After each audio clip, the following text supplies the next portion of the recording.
In today's video, I'm going to teach you how to delete QuickBooks Journal Entries 2026.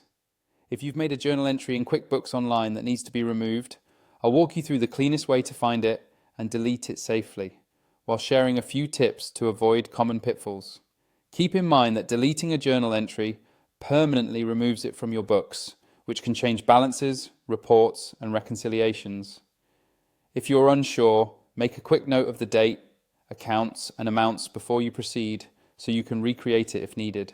First, sign in to QuickBooks Online and make sure you're in the correct company file.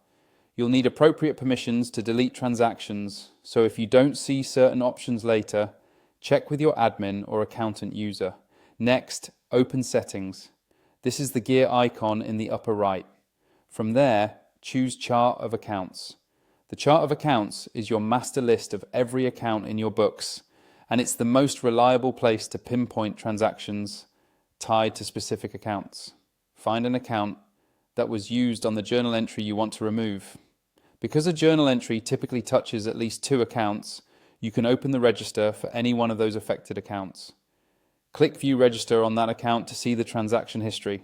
If you don't see the entry at first glance, adjust the date filter or scan the list for the time period when the entry was posted. You're looking for a transaction with a type of journal or journal entry.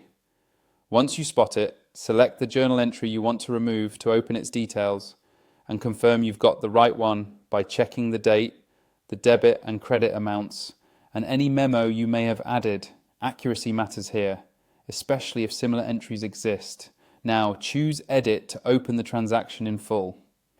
In the journal entry window, look for the More option, usually near the bottom or within the expanded menu. This reveals additional actions for the transaction. Choose Delete, and when prompted, confirm that you want to permanently remove the journal entry. QuickBooks will delete the transaction and return you to the register. If the Delete option is unavailable, or you get a message about locked or reconciled periods, it usually means your books are closed for that date or you don't have permission to delete it. In those cases, coordinate with your bookkeeper or administrator before making changes. That's it. You've successfully deleted the journal entry.